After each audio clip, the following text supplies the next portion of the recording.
Our friends over at The Good Liars, they're really good at this stuff. They talk to people at different political events. They go to anti-vaccine events. They go to Trump rallies. They go to all sorts of different things. They were able to find, and how hard they had to look, I don't really know. It's probably pretty easy at these events. They found a woman who believes that Joe Biden is currently being played by actors. In other words, they're sort of like, I guess, body doubles in makeup. I don't know.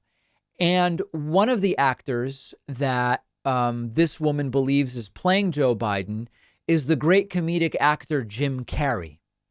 Let's play it, and then we're going to talk about it. And I know that this is funny in some ways, but this is actually really scary, and we'll talk about that. You think Biden is not alive right now? No, the guy that's doing the stand-up job of trying to wake people up is an actor wearing a mask. I mean, there's several different people playing Joe Biden at this point.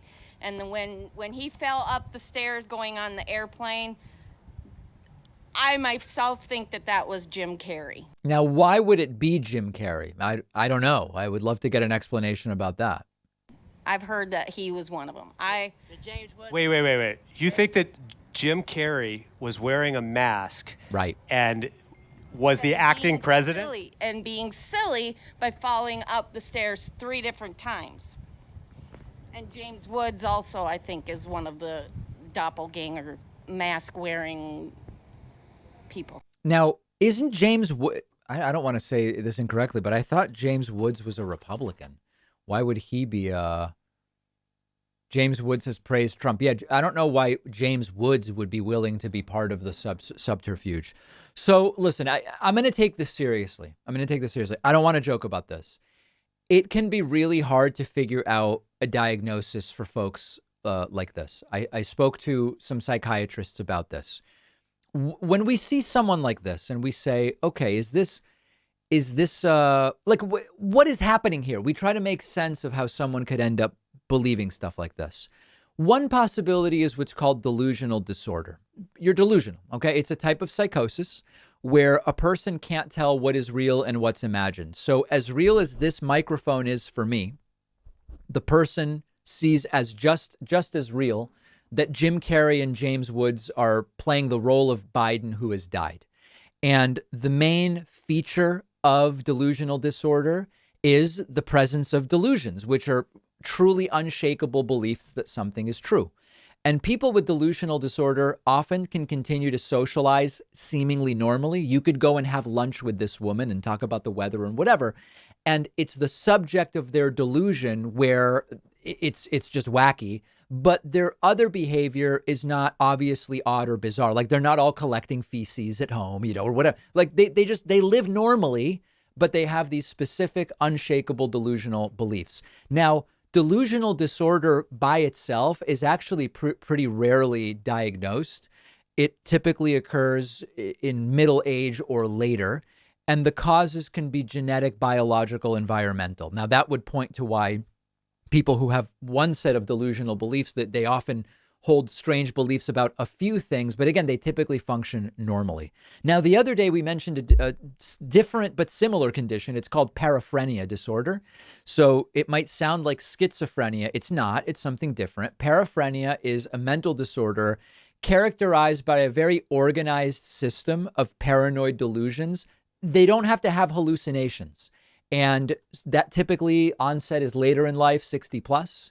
And paraphrenia doesn't have its own section in the DSM-5 because often when someone presents with paraphrenia, they end up being diagnosed with delusional disorder. So these are very blurry lines and they can be hard to sort of diagnose. This is more common in women.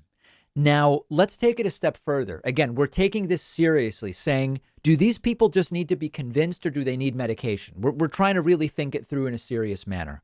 There is a study that opens the door even wider.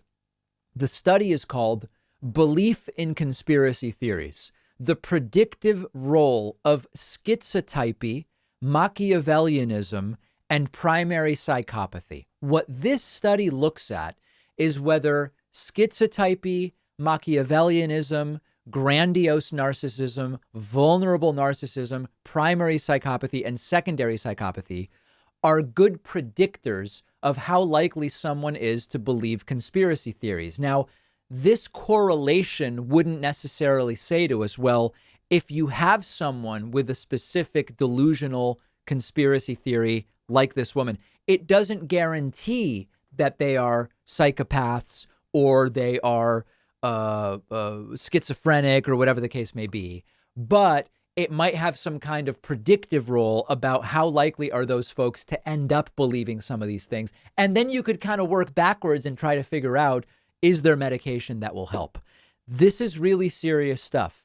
The psychiatrists I've spoken to, and my dad is a psychiatrist, have said sometimes medications can help folks like this, but it is not super typical that if you give someone who's quite ill with these types of beliefs a pill, that 4 weeks later or 8 weeks later, they no longer believe any of this stuff. The paranoia or the delusion might be less intrusive. They might be less focused on it. It might form less of a sort of obsessive nature for them. They might not be at the Trump rallies talking to people. But this is still a not completely well understood area of mental health. Now, what do we know for sure? There's too much stigma around mental health treatment in the United States. We have a lot of undiagnosed mental illness in the United States. And we have not nearly enough access to mental health treatment. And that's partially a stigma thing. It's partially a healthcare system thing. And this is really a big deal. But this goes well beyond politics. And I think that that's the important thing to understand.